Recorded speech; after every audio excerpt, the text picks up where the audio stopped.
telling us that you're unfamiliar with the large body of medical evidence of the harm that's Hey, come upon people who have Matriarchtype, gone through we these stand processes. in I'm solidarity familiar with the the large trans body of community. evidence that shows that Hello, providing good Matriarchtype. affirming care I'm saves Lily lives. Simpson, Are you and I support saying the that trans you're community. unaware of the Hey, large body of medical Matriarchtype, evidence I, of the Jesse harm Gender, that's stand come in upon these solidarity people with the in trans these community. processes have been Hey, gone through? Matriarchtype. Are you unaware of that body of evidence? I will repeat what I just said. Are you unaware of that I will- body? Hi, Matriarchtype. I, John Duncan, stand with the trans community. Hi, Matriarchtype. My name is Cirrus, and through my content and everything I've done over the years, can show that I stand firmly with the trans community. Hey, Matriarchtype. AJ, aka Squid Tips here, letting you know that I stand in solidarity with the trans community, and I'm going to keep fighting to make things better. Hey, Matriarchtype.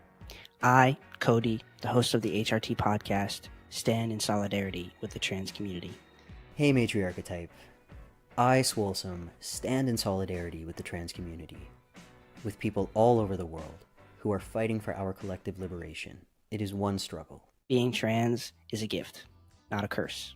Let me do a couple more takes. Greetings. I'm going to go off your script. What is separation of church and state? Lilith stands in solidarity as well. Yeah, of course I've been recording this whole time. You think I was just gonna like perfect it and then do a shot? That's not how I roll.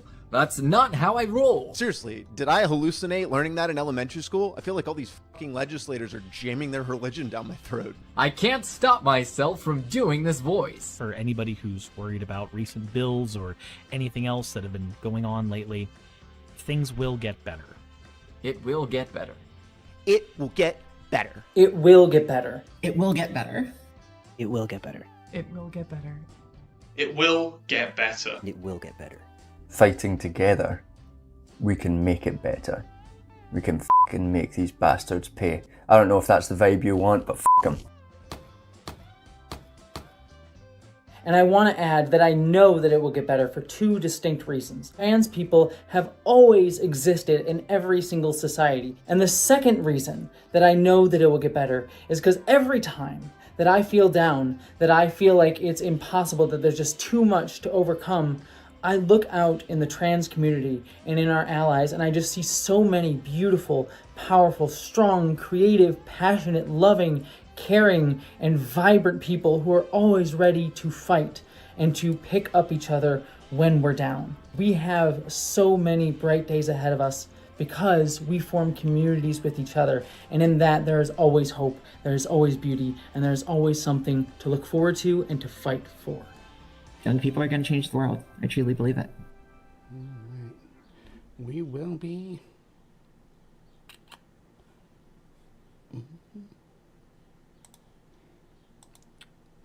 All right. Hello and welcome to the Transposition Voices. I am Bree McCune, and I have the Louise, the Matriarchtype, here with me today to be our very first guest on this show. So what I'm doing here is I'm finding people who are making a splash in the transgender community, making an impact in spreading the message that we are here and we're not going anywhere. And I want to just put a little spotlight on her. Obviously, she's doing great without my spotlight, but I would just I watched a recent video essay she did, and I was enamored, and I got to get this woman on. So go ahead and introduce yourself, Louise.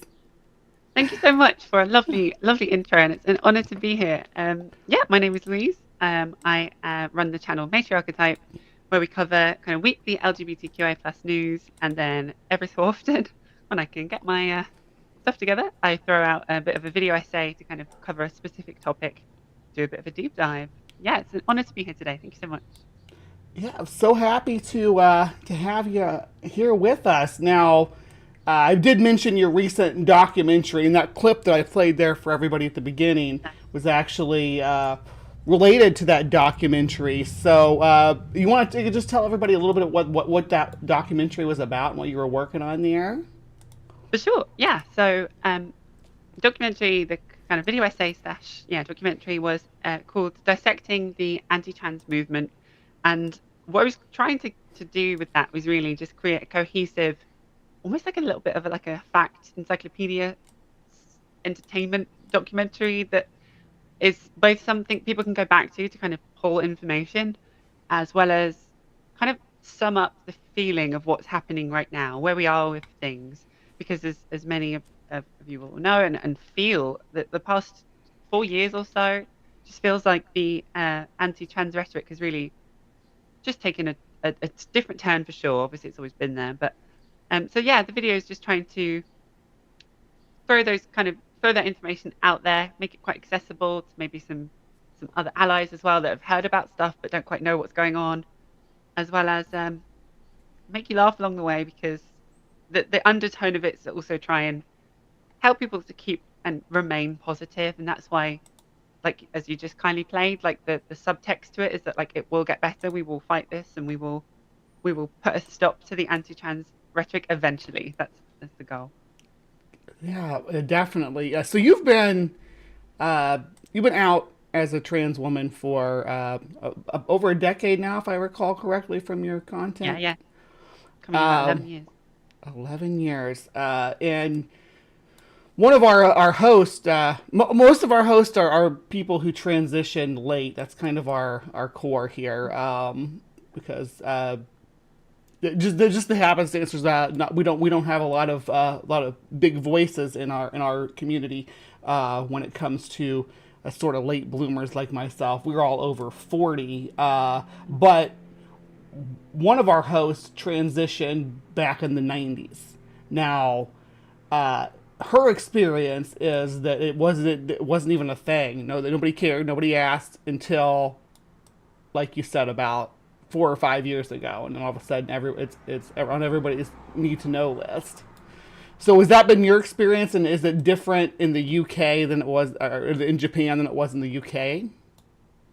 So yeah, I would definitely mirror that. I think I transitioned on the tail end of that, but I grew up in that 90s kind of decade in the UK, in London, and I obviously had a British education, and I kind of defined myself, I understood myself to be a gay man at the time. So I still grew up with that element of, like, being ostracized from mainstream society, knowing I was female, but didn't quite have the word for it because it wasn't, like, described about. I mean, I remember my first memory at like 4 or 5 was asking my teachers why I wasn't put with the other girls in the class, that kind of thing.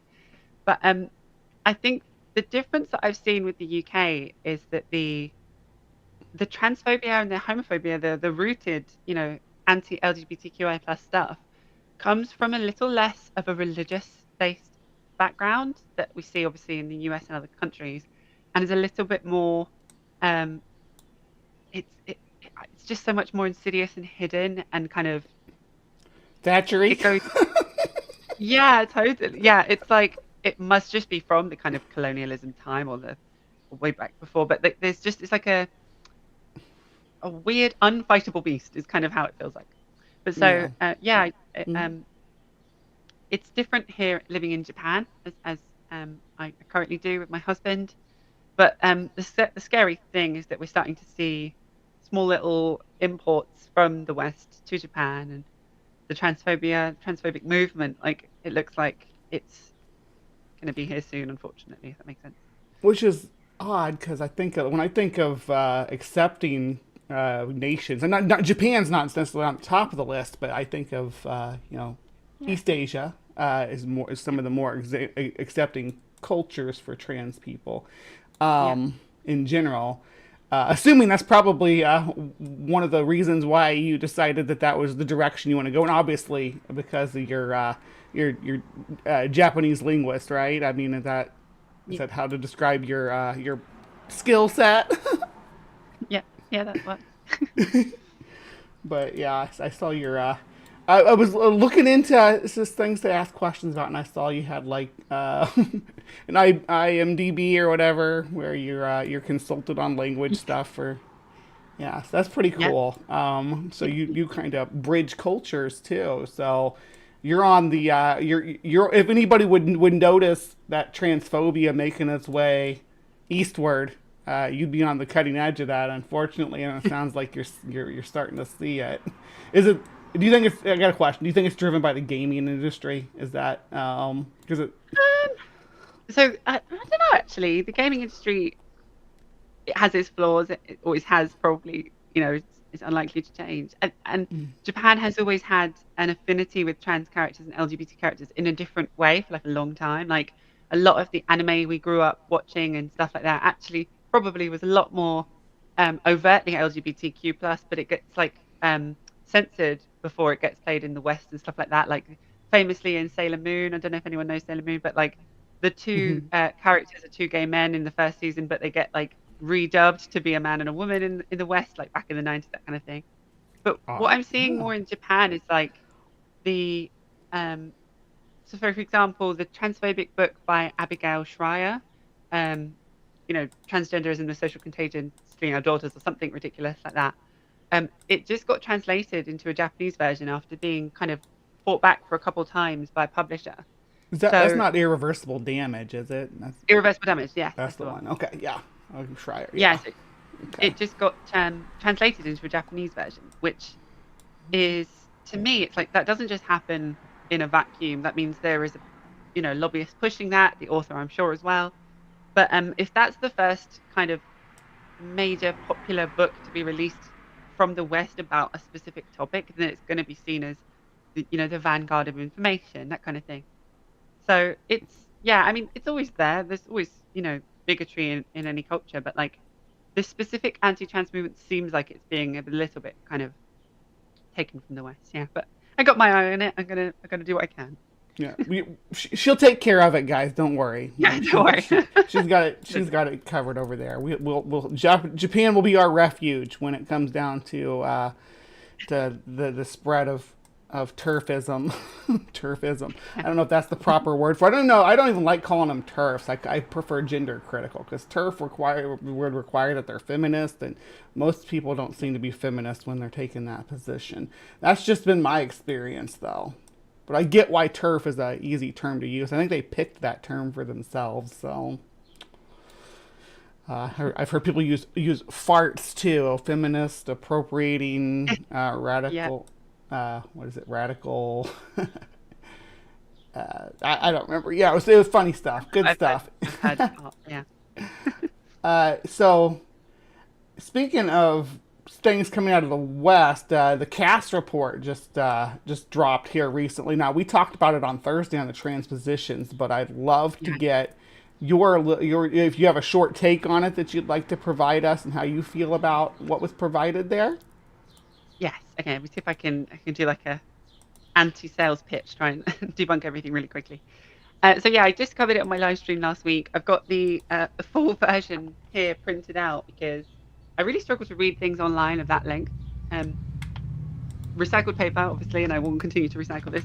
But basically, from what I've seen so far from the kind of literature around it and the response to it, out of 103 studies that had data surrounding the trans community, already famously, Hilary Cass, the author of this very anti-trans bias study about trans people, threw out 101 of the 103 because they weren't double-blinded. As you spoke about it last week, I saw, we know that that's unethical. It's basically saying to a control group of trans youth, yeah, we're going to put you on puberty blockers. So you shouldn't go through puberty, knowing full well that they aren't doing that. There's going to be, unironically, irreversible damage in doing so. And then having to deal with the repercussions, and that's not done as a standard. So what I would say in summary of all of this is that obviously this CAS report is applying a very unfair standard to medical standards in trans industry. But then obviously in general the review is a bit of a sham. It gets 388 pages, but there's really not much meat on the bone. They use AI pictures of a trans appearing person because they didn't clearly talk to any real trans people of any depth. And some stuff is coming out about Hilary Cass. From what I have seen, it looks like it was commissioned by the NHS England, but that I think was Kemi Badenoch, who is a very conservative and transphobic European English MP. So it's just a bit of a sham. But what I've kind of started to think about next is, why was this commissioned 4 years ago? Why did this take 4 years? But what's the kind of next move from the other side? And I'm trying to kind of just keep my eye out for that, because it looks like a lot of people were ready to jump on this result. A lot of people were ready to damn certain things and ask for certain things. And now I think puberty blockers in the UK, you can only get them if you agree to be a part of a study. And then we know what standard they're expecting studies to be. I find that quite alarming, because it could mean potentially that there are already youth in the UK but being put or not put on puberty blockers as part of a control group already. So yeah, all in all, it just worries me about what's to come. Like, what will this lead to? Because, I think most people can admit that we want more data about the trans community, but we want that to be gathered in a responsible manner. So yeah, that's what I'm keeping my eye out. I don't know how behavioral health is handled by the NHS in full. I do know a bit about how behavioral health is handled in the U.S. healthcare system, and how research is handled. It's done over years of patient surveys. It's not done with control groups, because that's, again, it's not an ethical way to do that type of research, and to put that standard on gender affirming care when you don't put it on any other basic behavioral health needs is absurd. It's obviously has a built-in bias. For sure. Yeah. All right. Follow-up question. Let me see here. So as far as struggles to adjust to culture in Japan, how's that going? Yeah, well, so I came out here for my year abroad as part of a sandwich degree when I was studying the language, pre-transition as well. So it was a very different time for me. But so I think I would say definitely with regards to like transphobia, it's much easier to live here, and I watch what's happening across the world, and it's breaking my heart. But in general, yeah, it's different, of course. It's the kind of different that people talk about and expect. But there are these wonderful pockets of the day where my husband and I are like, we'll just be chilling with a coffee, or we'll find a nice place to eat somewhere, and we just find this little mini paradise, and we just find ourselves so grateful and so feeling so lucky and gratitudious, and understanding the privileges, how it meant that we got here and stuff, and it's not possible for everyone, and that breaks my heart. But yeah, we are very happy here. We've been here over a year now of this time, and we're settling down. I think this might be where we try and stay as long as we can, for sure.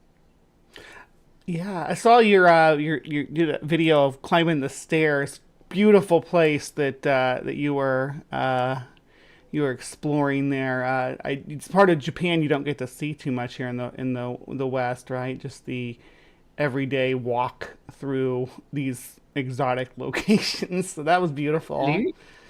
Absolutely. No, Yeah. for sure. And it's a very good country at kind of honoring the different seasons. The seasons are really clear here.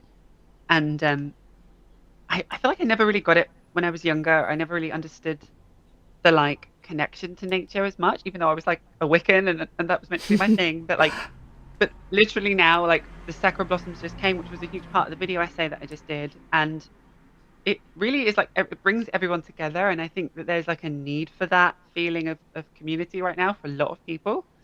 And so like the sakura blossoms, the cherry blossoms that came, like everyone's just talking about it in the street with like, you walk past a random old lady and she'll be like, have you seen the cherry blossoms? I'm like, yeah, I did.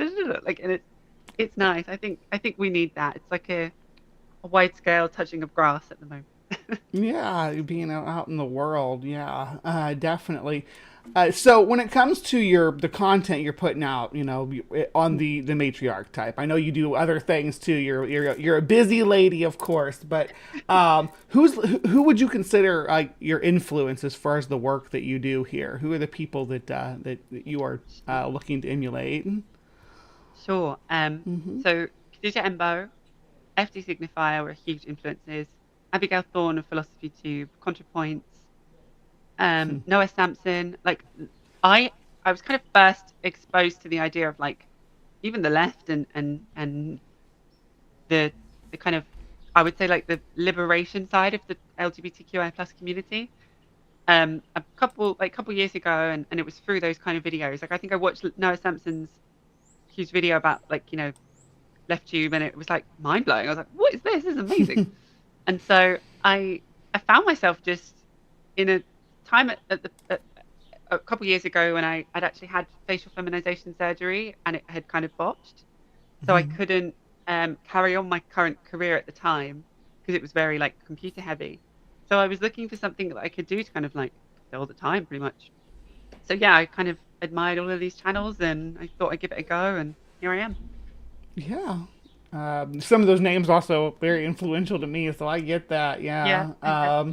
Was there is there anybody that you that sets you off to say, no, these are the people that I have to stop, that said, yeah, it's time for me to lift my voice because you heard somebody say something? I know a lot of people like cite like J.K. Rowling or Kelly Jane of course, King. We all woke up on J.K. Day of that tweet and just I think what really changed my mind definitely that I have to do something was the response to JK's tweet from even like people I trust, people close to me, people saying things like, well, she's rich, she can say what she thinks, and being like, wait, no, that's not the point. What? No. That's really problematic what she's, and then it devolving, getting worse and worse. And I think like, I would even say, especially in the UK, seeing the rights that we had as trans people slowly being kind of questioned and peeled back, and waiting list on the NHS, famously, when I got an appointment, it was like one appointment every year, and it's obviously far worse now. I was lucky enough to get in earlier at the time, but like, yeah, it was my first time realizing like, oh gosh, it's hard for me as a I don't know, a trans woman, and it's kind of intersectionality wise, like I was pretty lucky in every other sense, and I had a lot of privileges, but then that opened my eyes to like, oh my god, it's so much harder for everyone else, and so yeah, that was the kind of eye opener, I think.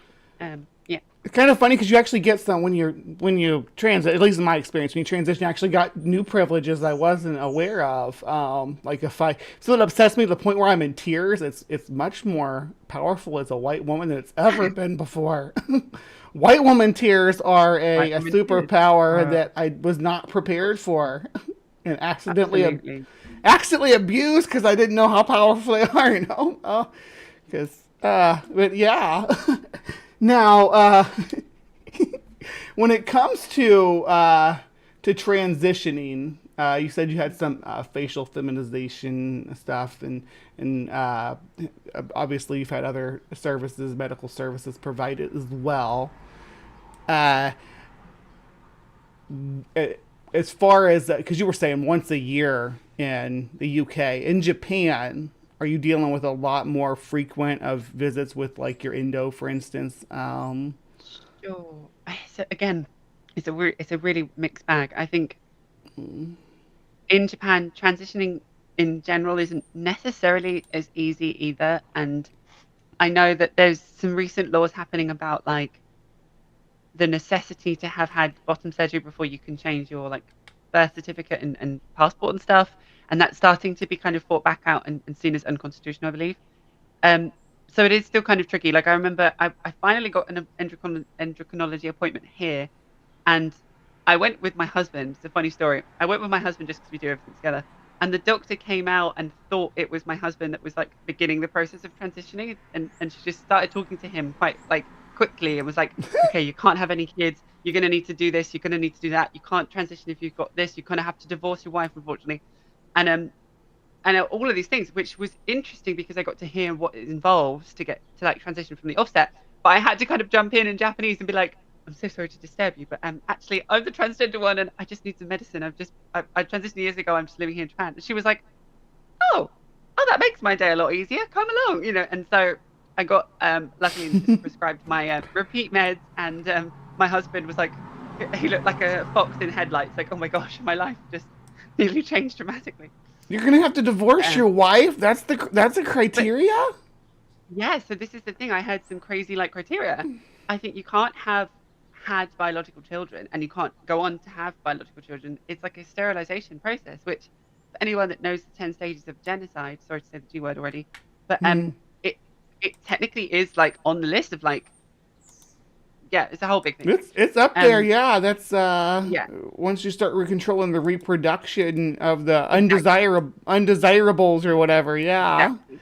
Yeah, so, and there's still that stuff residual. I mean, Japan is fast to change, and I do have faith that things like that will come to it, modernize. And I will say that Japan does have a great history of when something needs to be changed and modernized. Most of public opinion is on the more progressive side. Things change very quickly, and then it's just moved on from. There's not as much of a pushback and stuff like that. Hopefully, we're keeping an eye on it though. But reproductive rights, though, in Japan are. But in general, it's still very neoliberal, very conservative and old-fashioned in very many gender role sense, for sure. It's nowhere a nirvana. A lot of people think it is, and they get a bit of my Japan syndrome, as we call it. But it's a country like anywhere else. It's better ups for us. and downs. For sure. Well, because you're obviously speaking the language so fluently as you do, probably makes that things a lot easier for you than it would for the average American or average UK person to hop on over there and try to build a life. Does your spouse speak Japanese? Well, he's learning he's learning very quickly. But when we first got here, there was a huge a realization on his part. I think that if I didn't speak the language to this level, that things might not be as easy. But it's good to feel needed, let's say. Well, he's good. He's doing really good. You got to know he loves you. He moved to a country where he's the one in 10,000 people that only speak English. Just for you. Not just for you, but. It was more his idea, actually. I mean, I lived here before, and I kind of felt like I ticked that box. But we wanted to leave the UK, and my husband wanted to move to Japan. He's always wanted to. He never got to experience it like I did, and he was learning it from the beginning, and that's kind of why we kind of fell in love and got to know each other. So it's all for him, really. It's all for him. All for him. Aw. Well, to pull up your roots and go on the other side of the planet, this can be quite scary. So it's good that you got each other and you both know that's what you wanted, and just set that goal and did it. Now you're living that life, and I like watching vicariously from afar and being like, oh, look at that, the Cherry Blossom Festival, for instance. Yeah, look at that right there. And then and I've recently joined your Discord server too, and you got some great folks over there. As far as the stuff that you're creating and putting out, what can we look forward to from the Matriarchtype? Sure, there are a couple of other one-to-one interviews in the pipeline from people that featured on the essay, which is just scheduling event that we can get to. I will be working on my next video essay every kind of change of the season. So the next one's scheduled when the first day of summer comes, so every 3 months or so look out for that. It's going to be my next big one. But other than that, I think for now, definitely I'm just going to be hitting every week, covering what's going on, just so there's like a record of what's happening, but also just to help some understanding. And I try and do it with a bit of a smile, a bit of a laugh along the way, because it is really dark times, and I understand that. But yeah, that's what's on the cards for now, I would say. Yeah, that's kind of our goal too, is to try to keep the finger on the pulse, but it's hard to not get doomed and gloomed covering these topics, because for every good story we have 12 bad ones. So you see our reporting room, we lay things on the table, and it's like, do we have any good news to share? And you gotta really celebrate that. But the good thing is science is usually on our side when it comes to new stuff coming out. So every time there's a new report or whatever, it's usually good news that we can provide to the public. This cast report thing I was like, well, let's look at it and see. And it's like, oh, this isn't even real science. This is someone saying, if we throw out all the evidence that gender affirming care works, well, there's no evidence that it works at all. Yeah, totally. Yeah. I wish things were that easy in life. I would be an astronaut by now, I think.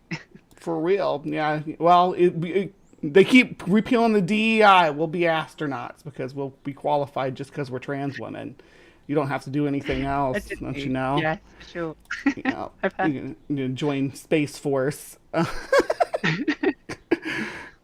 So I've noticed that you Aaron Reed comes up a lot in our conversations on the transpositions, because she's, speaking of fingers on the pulse, her and Ari Drennan, for instance, are two of my favorite reporters to keep tabs on things. Other than those two I just mentioned, obviously, is there anybody you recommend to keep you up to date? Sure. Oh, good question. First, what trans stuff specifically? Yeah, and then of course, like queer stuff, like Pink News is a great source for just queer stuff in general. Sure, I use Pink News. I have had some feedback from people, especially in the Discord, that have said that recently it's been a little bit thinner in its depth and stuff. But no, Pink News works for just to keep an eye on what's going on. I do follow the Majority Report, which you might have heard of. Sam Cedar, yeah, Sam Cedar, love. And my girlfriend Emma, yeah. Emma, I know. Gosh, she does. She's a better trans ally than me. I got. Right? She's wonderful. She says things. I'm like, good point, Emma. I didn't know that. Oh my god, about like being trans. It was when she went when Anna Kasparian went off for the deep end, is when Emma responded to that. I'm like, oh my god, I love Emma. Absolutely, no, absolutely, unfaltered, and so yeah, they are obviously busy a lot talking about what's happening in Palestine, of course. Mm-hmm. But I know that they're covering the anti-trans stuff, specifically in the US as well. Yeah, I would say that's who I use. But Pink News, definitely. Ground News, to just get an idea of other stuff. A lot of people, I don't have Twitter, so I don't want to have that app. So a lot of things I see on like Instagram is people sharing stuff on Twitter, and I'm like getting the secondary gossip of what's going on. But yeah. Yeah. Twitter's definitely the forefront battleground, and yeah, I mean, it's owned by the Nazis now. I guess I shouldn't say that word out loud. It's owned by those people now. So if you're going to engage there, you're in their territory at this point. There's no denying it. And I think if anything that. Them cutting Don, they're acting like they're going to be nonpartisan, and they cut off Don Lemon like right in the middle of him starting his own one of their correspondents. So no, they're leaning hard right at this point. And cis is a slur word over there. Like literally, it's the only. I think it's the only word. Did you see the meme where Elon Musk shared a thing of like free speech, and it was like a meme of free speech? And then someone replied to it and was like, cisgender. And it came up as like, this is against our hate crime. Yes, I saw that. Love that. Yeah. That's basically X in a nutshell to me. It's scary times. Slurs are things that offend Elon. Apparently offend some guy named Cat Turd, who's more important than all the rest of us for whatever reason.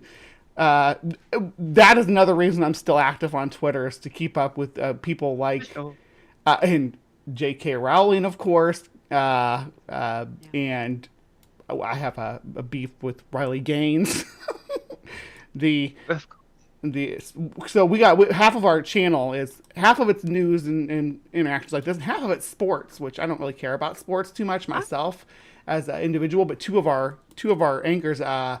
Carly was an ESPN anchor, our sports anchor. But she made this great little video about Riley Gaines that was pretty hilarious. So anyway, she comes up a lot in our conversations, so I get to hear a lot of stuff that she's sticking her nose in, and she is very active on Twitter as well. So that's somebody else I'm keeping up with out there. Is there anybody else that, as far as spreading negativity like that we should worry about keeping an eye on because they're, speaking before Congress or speaking before Parliament, or that? I have a few like groups that obviously to be aware of. Obviously, like Gays Against Groomers, Mums for Liberty and stuff, which we probably know about, that I just keep an eye out of. I think that I'm trying to think, but there are a few UK politicians that I follow that I know that if they're involved, I get a bit worried. Like I said earlier, Kemi Badenoch, I mean, the Prime Minister, Rishi Sunak, just overtly said transphobic things. So Just I the keep an eye on Tories what in he's- general? No, I'm sorry. You got individuals, but yeah.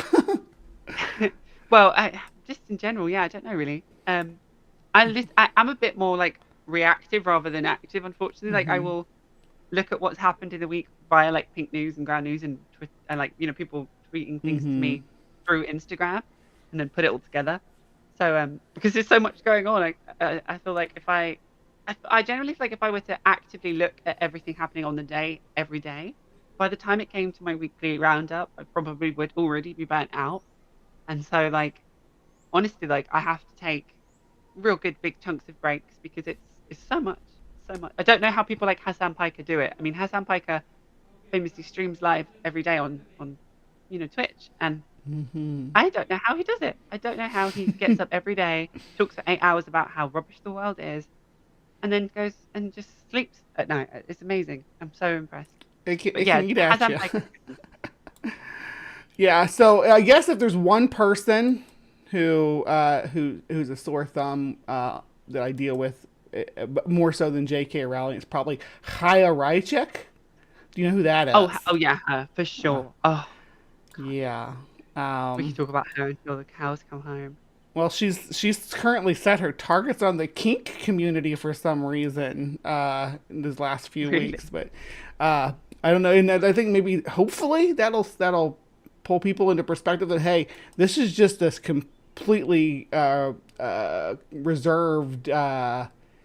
What's the word I'm looking for? Repressed. There you go. This is somebody who's dealing with a lot of sexual repression is actually the problem that we're looking at with this individual. I'm not like a psychologist or anything, but when you see that all the groups that she targets, whether it's freaking furries and claiming that that's a gender or trans people, or now we're talking about kink stuff. Whether it's any of that, it really betrays the underlying issue, which is maybe some. And if you look at her background as from this really conservative sect of Judaism, For sure. Yeah, that's something I always try to bring into light. So I get a lot of allies in my audience that are openly trying to say like I don't know all the facts, but I want to know more. Like break it down. Sorry if I asked something wrong, that kind of thing. And one of the main kind of narratives, as you'll know, but like I always like to mirror is that like don't think that the trans community is where they'll stop. We know this. We've seen this. Like we're just the opening point for the widespread bigotry. We already see this. Cis women, a lot of cis women of color as well, specifically targeted in the same transphobic mindset because of the westernized style, what a woman looks like, and that bigotry there. But we see this all the time, and so yeah, I think that people like Chai Raichek are a clear example of that because they are already branching out to other minorities. We're already seeing Matt Walsh talking about gay people suddenly, and Chai Raichek talking about, as you say, kink communities, but other just in general, anything that's non-heteronormative, and so that should be an alarm bells for people. It's not going to just stop at the trans community. They've already rolled back, abortion rights for people, and it's worrying what's next. But yeah, well,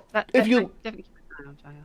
You just said that made me think. If you pay attention, it actually seems like anything that's not heteronormative sexual education she considers porn, right? So if part of the sexual education curriculum is non-heteronormative, she'll say that okay, well then that means it's porn because it's kink. But I'm sure which is telling. I'm sorry, which is also such a tell. It's like okay, just because you consider it porn, honey, but Well, there's subtlety that you can see that there's going to be homophobia that follows directly after that transphobia if she's allowed to keep speaking it. Yeah, and that's the nature of Twitter these days. Anyhow, is that it's just to the point where it's people seeing how far they can go with with the problematic language, how much Elon's going to let them get away with. It was actually the European Union, I think, that put a stopper in some of their hate speech laws, and that's kind of great.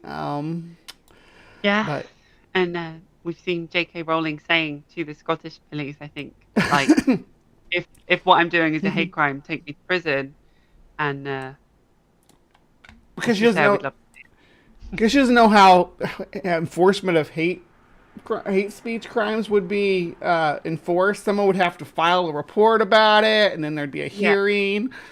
She thinks that just the Scottish police should come to her door and arrest her. If they don't, then they won. Look, they didn't come arrest me like they never were going to ever, so I win.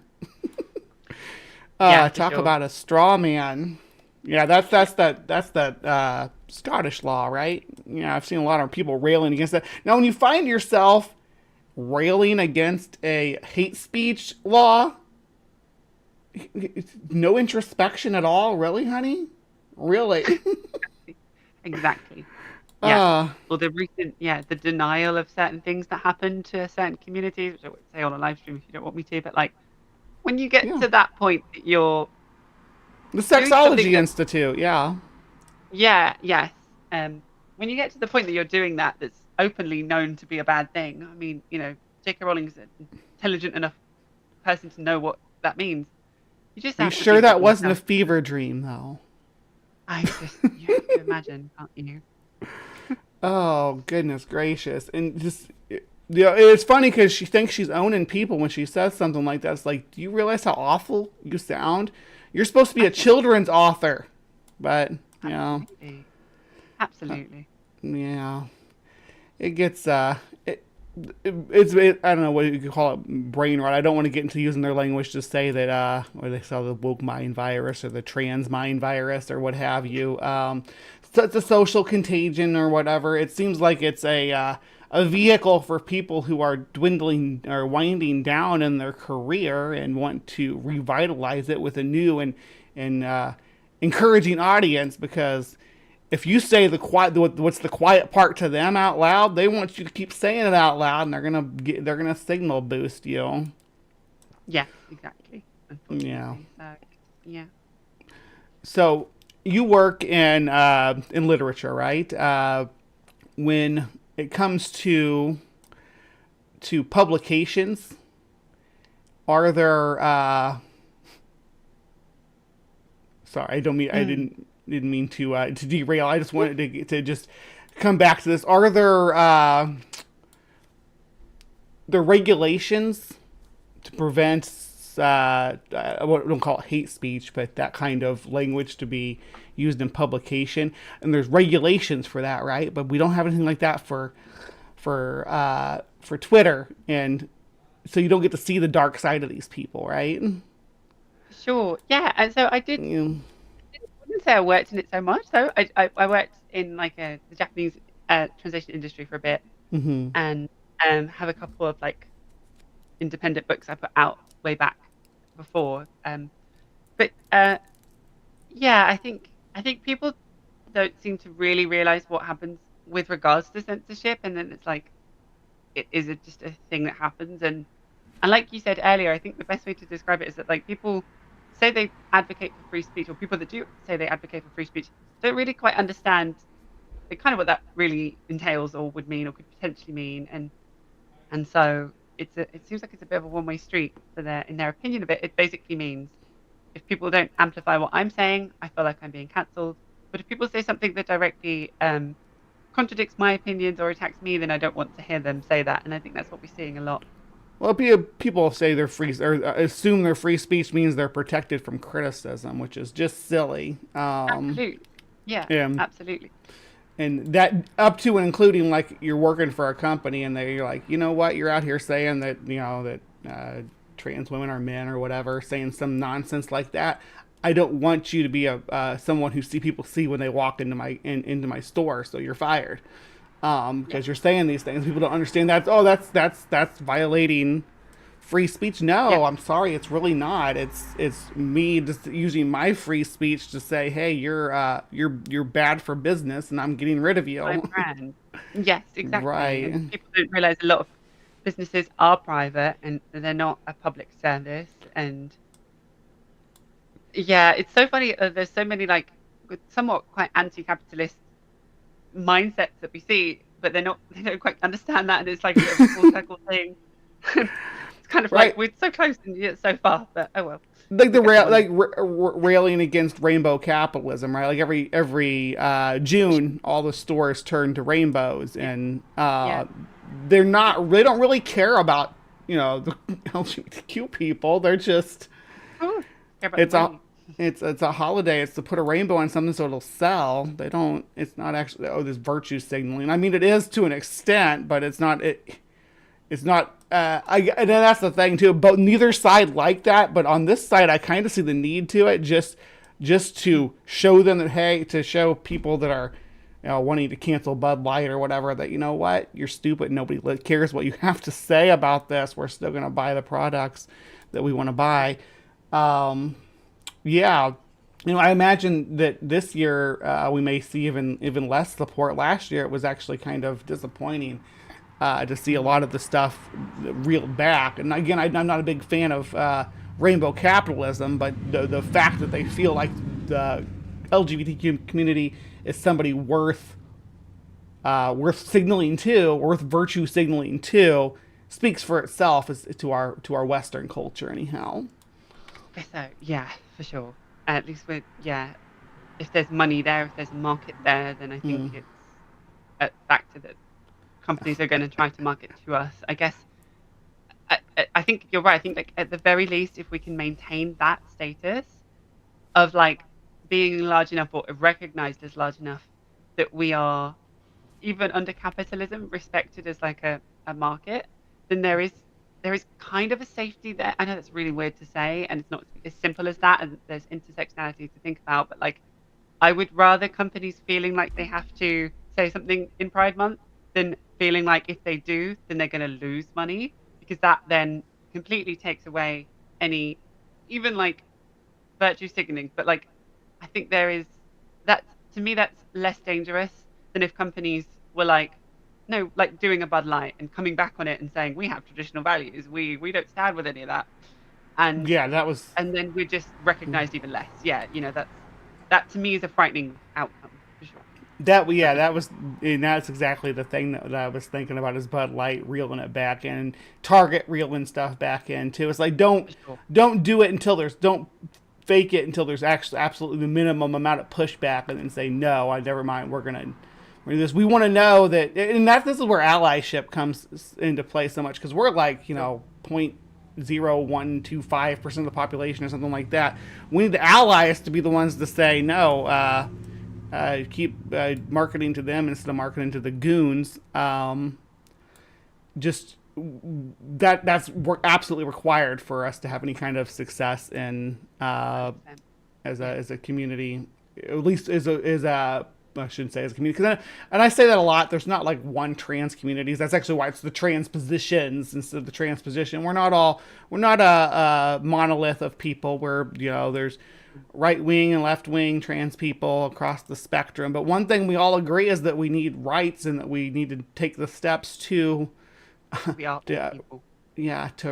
those, and to be treated as humans, and to be treated as, and like you said, as a market. And it's kind of gross to say that, but yeah, that is a human right that you don't talk about too much. We want to be we want to be marketed to us.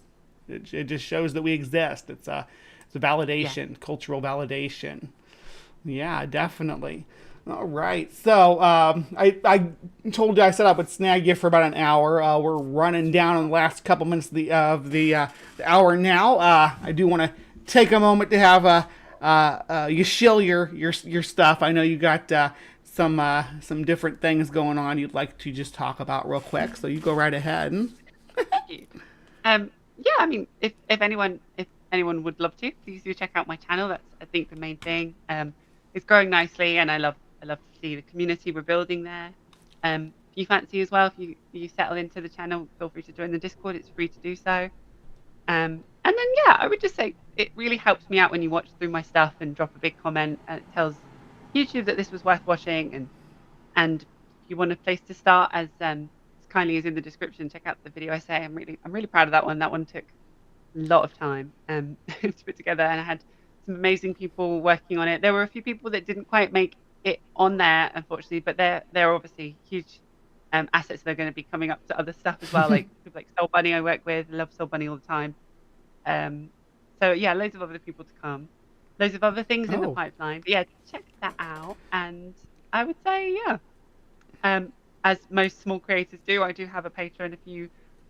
If you hang around in the channel and you watch stuff, like, please do consider supporting it if you have the ability to do so. But I'll leave that for people that have checked out the channel enough anyway. But yeah, please do chat to me there, hopefully.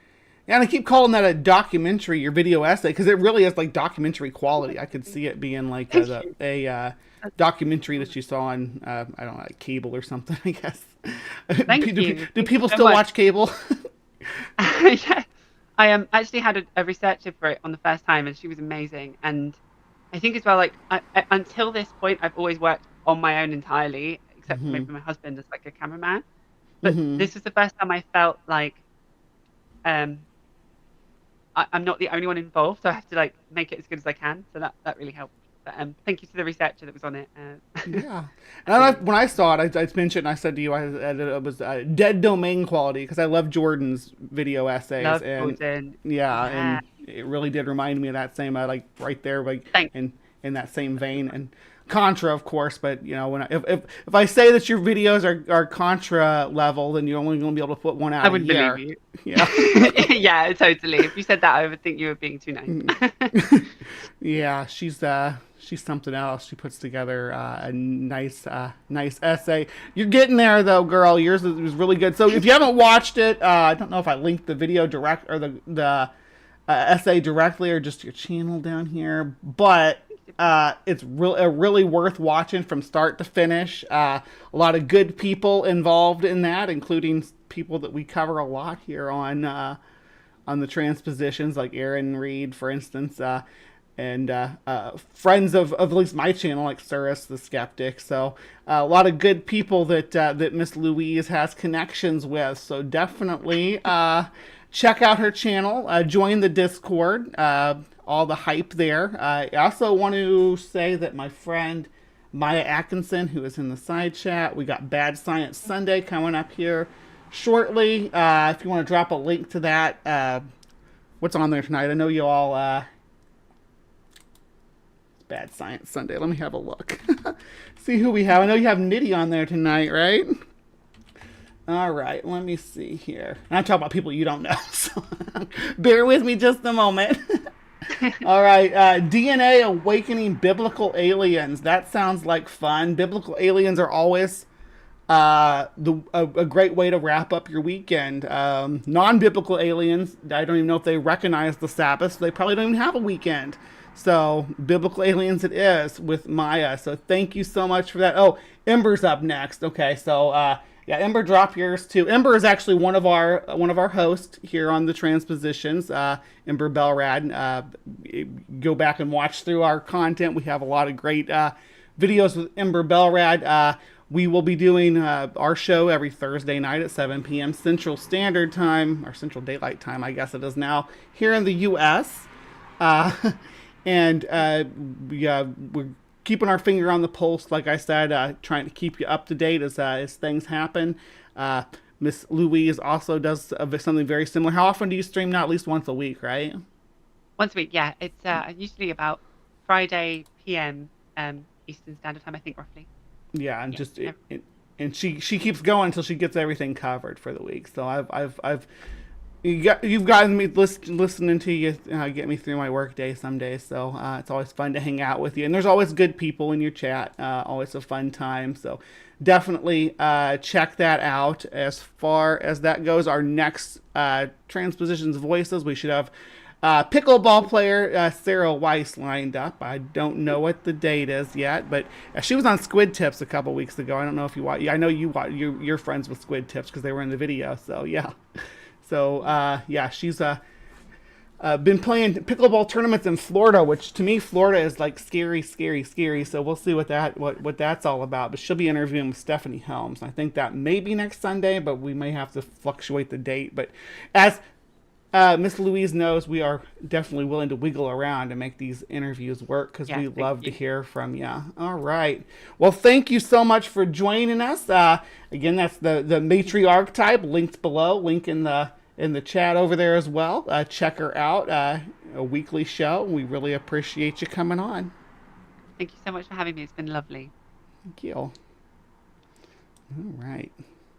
And this has been Bree with the Transposition Voices. You have yourself a lovely evening. Riley Gaines, a real American transphobe. Riley Gaines is there. It's been 2 years, she's still jealous of Leah, and the trophies both look the same.